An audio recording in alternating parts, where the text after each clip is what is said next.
I think the very first change is, I don't think we should have named it SaaS in the first place, like 10 or 7, 8 years ago, because it's actually B2B software. Because if you looked at the AI wave that's happening, SaaS is just how we deliver and monetize B2B software. But AI has become a new technology, new way of doing it, right? But essentially, the B2B software world has been significantly impacted by the AI boom. There is both positive as well as some impact areas in the SaaS world. But a bunch of this is yet to happen. There is a lot of hype around how it's going to change, including, Satya Nadell's famous "SaaS is dead" statement, and then he retracted it back. But all that started some sort of a negative publicity for SaaS. But in net terms, for example, Kissflow's business grew. We are positioned as a SaaS company, but the Kissflow's business grew.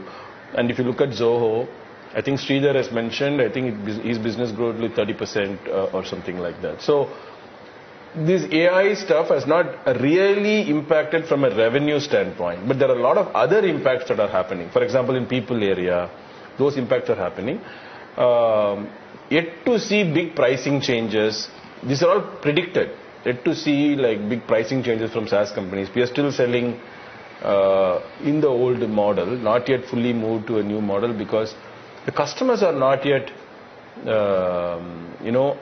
ready to even accept a new model. See, the biggest challenge for a customer is unpredictability.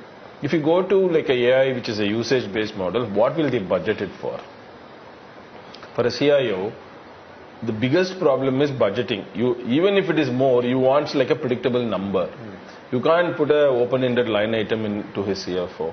And the SaaS model has established that budgeting using predictable user-based licensing and all of these things, and then sealed it. Now it needs to change a lot. Absolutely. The ground reality, like you said, I think is vastly different, even from a SaaS perspective. Going simply by timeline itself for companies to actually make that pivot. But it's interesting you say that, because just a little while ago, the Freshworks CEO, Dennis Woodside, told me that 6,000 out of Freshworks' 75,000 customers are now paying for AI products and services, whereas revenue from AI products alone has also risen to a substantial figure. So sure, there may be hype like you mentioned, but the fact is a lot of SaaS players are actually moving in this direction, even changing pricing to be a per AI session from a per seat that existed before. Do you see this happening also at Kissflow? Yes, not in Kissflow, but Freshworks is a special example. See, this is one area where AI has really worked. It's coincidentally where Freshworks operates, which is actually called the lowest end, where AI has reliably worked is the lowest end, which is answering for support tickets. Because there is a very predictable knowledge base, and the scope of what AI hallucinates when you have a very broad scope. AI doesn't hallucinate, means giving you wrong results. Yes. I'm just saying for the audience.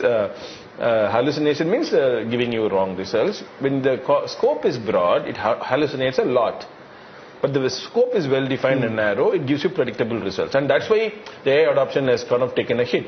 But when it comes to support tickets, where answering help desk, which is what Freshworks' primary business is around, AI is doing really a good job. And it's correct that Dennis has talked about it, like they are getting 6,000 customers adoption. It's quite good, because we have also moved our support system from a user-based model, which we used to pay before. Our provider is Intercom. So they have given us the usage-based model. So it's like an agent. Right. Like a virtual agent, which is an AI agent, which is answering on behalf of our manual agents. And there is an agent-based model, and then there is how many tickets how many conversations it can successfully close kind of pricing. Right. We switched to that. And it is able to do close to 70% conversations on its own. But this is one area AI has actually succeeded really well, and production-grade outputs have come out.